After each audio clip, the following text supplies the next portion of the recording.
Assalamualaikum warahmatullahi wabarakatuh.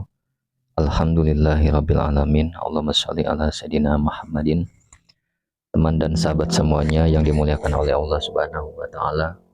Kita melanjutkan kajian kita di dalam bab zakat.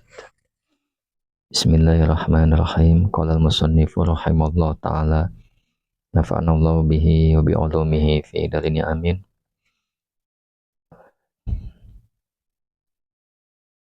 Fi zahabin. Nah, di dalam emas. Jadi wajib zakat atas setiap muslim walaupun bukan mukallaf, artinya belum mukallaf, kurin yang merdeka, fi zahabin di dalam emas. Nah, walau ghairu madrubin sekalipun belum dicetak. Ini pendapat yang pertama ya. Emas belum dicetak, itu tetap wajib berlaku zakat. Khilafan hal dalam keadaan berbeda liman bagi ulama.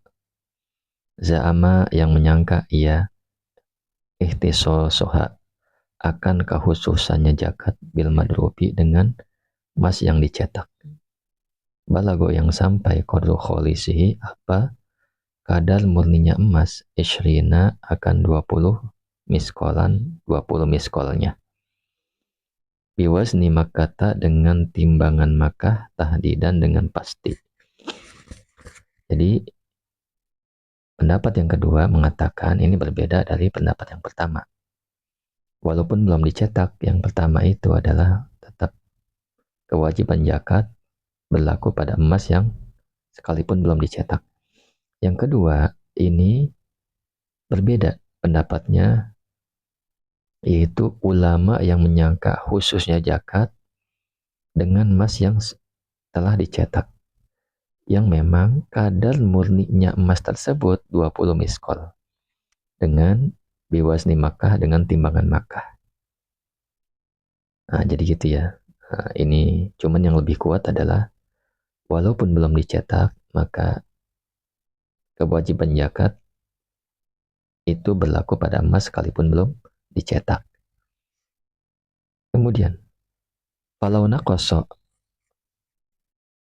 maka apabila kurang, artinya kurang kadar murninya, bimizanin di dalam timbangan, watamma dan sempurna, fi akhara di dalam timbangan yang lain, fala zakata maka tidak ada zakat itu maujud, disyaki karena keraguan.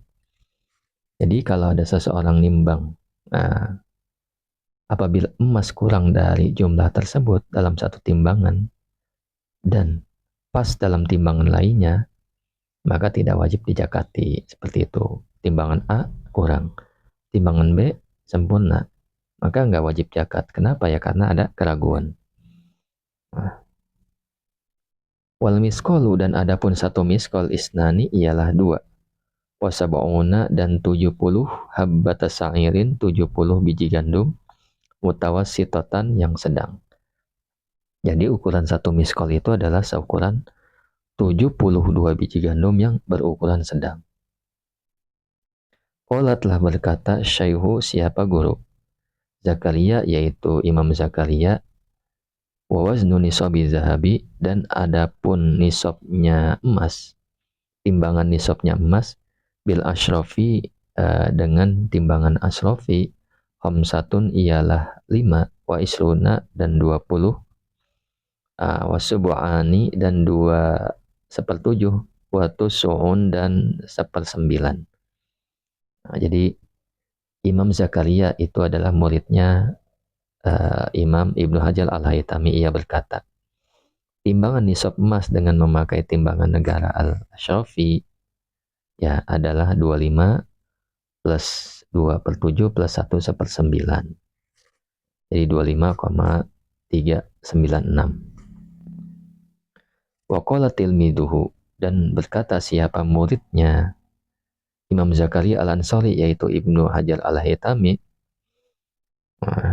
Syekhuna yaitu guru kami yaitu Ibnu Hajar Al-Haytami, wal muradu dan adapun yang dimaksud bil asyrafi dengan asyrafi al-qayatsbai al-qaybai ya.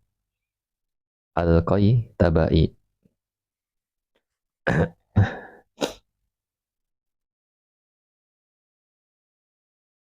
Kemudian,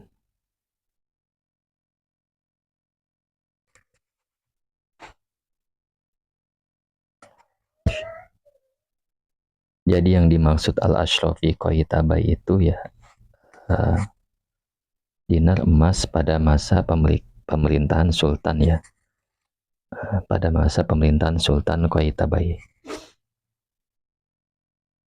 Wa fi fiddatin, dan di dalam dalam perak ya.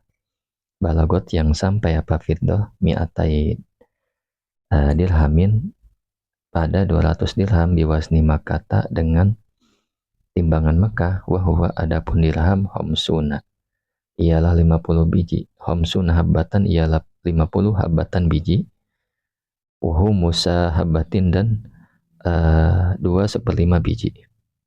Nah di sini jadi kewajiban zakat berlaku pada perak yang mencapai 200 dirham dengan memakai timbangan kota Mekah, yaitu berapa dirham seukuran 50 dan 2/1 biji. Fal asyratu, dan adapun 10 dirham sab'atu masa kila ialah 7 miskol.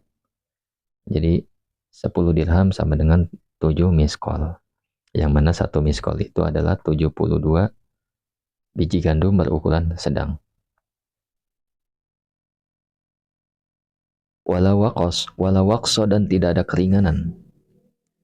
Fihima, di dalam emas dan perak, kal muasyarati, seperti sesuatu yang zakatnya 1/10. Oh, zakat 1/10 ya, zakat tanaman. Jadi gini maksudnya, tidak ada keringanan di sini maksudnya, kalau zakatnya tanaman itu ada keringanan.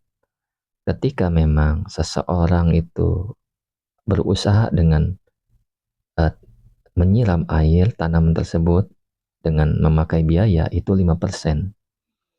Tetapi kalau misalkan tanamannya atau perkebunannya ya, tanamannya itu disiram dengan air hujan atau air sungai yang tidak mengeluarkan biaya, zakatnya 10%. Nah, berbeda dengan emas dan perak. Usaha bentuk apapun, zakatnya tetap 2,5%. Wajibu, dan wajib fil aisyina, di dalam 20 miskol, wal mi'atain, dan 200 dirham, wa fima, dan di dalam perkara zada yang lebih apa dzalika ala dzalika atas itu 20 miskol dan 200 dirham, walau bi ba'di habatin, sekalipun dengan lebihnya itu sebagian 1 biji. Rubu'u usulin, jadi wajib 1/4 1/10, artinya 2,5% li zakati, untuk zakat. Nah, jadi ini dalam 20 miskol emas dan 200 dirham dan juga yang lebihnya ya, sekalipun sebagian biji, wajib zakatnya 2,5%. Ya, misalkan begini, kalau zakat hewan, kambing misalkan 40, kita punya 50, maka yang lebihnya 10 itu tidak dihitung. Jadi nisab zakat kambing kan 40 ya. Ketika 40 ke atas sedikit, 45 atau 50, maka lebihnya nggak dihitung. Tetapi emas lebih sedikit saja itu kena hitungan. Seperti itu. Kemudian wala yukmalu, dan tidak disempurnakan ahadul naqdaini, salah satu keduanya, emas dan perak, bil akhara, dengan selainnya. Wa yukmalu, dan disempurnakan kullu nau'in, tiap-tiap macam, min jinsin, dari satu jenis, dari suatu jenis, bi akhara, dengan jenis yang lain, minhu, dari nau. Jadi nisab emas dan perak tidak dapat disempurnakan dengan yang lain. Jadi harus emas ya dengan emas, perak ya dengan perak. Dan dapat disempurnakan setiap suatu jenis dari satu jenis dengan jenis yang lain yang masih satu jenis. Artinya poinnya adalah emas dan perak tidak dapat disempurnakan dengan yang lainnya. Nah, kita punya emas baru sebagian, terus punya harta yang lain. hewan misalkan, maka tidak bisa disempurnakan dengan yang itu. Wa yudsi'u dan mencukupi Zaidun apa mengeluarkan yang bagus. Sohihun yang utuh, anrodiin dari yang jelek. Mukassarin yang pecah, wa mukassarin yang pecah, bal huwa. Bal huwa. Bahkan huwa adapun Zaid dan Sohih abdulu ialah lebih utama. La aksuha, la aksuhuma. Tidak sebaliknya Zaid dan Sohih. Jadi ketika seseorang mengeluarkan zakat emas dan perak, mengeluarkan bendanya, bukan uang ya. Jadi yang berkualitas baik yang utuh dapat mencukupi untuk menjakati yang berkualitas jelek dan yang pecah. Nah, jadi poinnya adalah di dalam kalimat ini tidak boleh misalkan kita mempunyai suatu yang bagus dan utuh, kita keluarkan yang jelek dan pecah. Nah, jadi boleh mengeluarkan sesuatu zakat dari emas dan perak yang lebih baik. Tidak boleh yang lebih buruk. Kenapa ya? Karena akan mengurangi haknya orang fakir miskin. Seperti itu.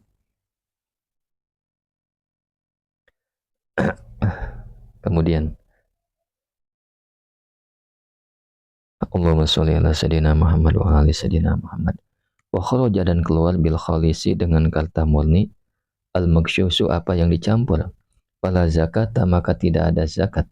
Itu maujud fihi di dalam maksyus hatta sampai yablugo, hingga sampai suhu apa murninya maksus nisoban kepada satu nisab, jadi tidak termasuk dalam pengertian murni ya, yaitu yang sudah dicampur, maka tidak ada kewajiban zakat pada yang sudah dicampur kecuali kemurniannya mencapai satu nisab, seperti itu. Syukran ala ihtimamikum. Assalamualaikum warahmatullahi wabarakatuh.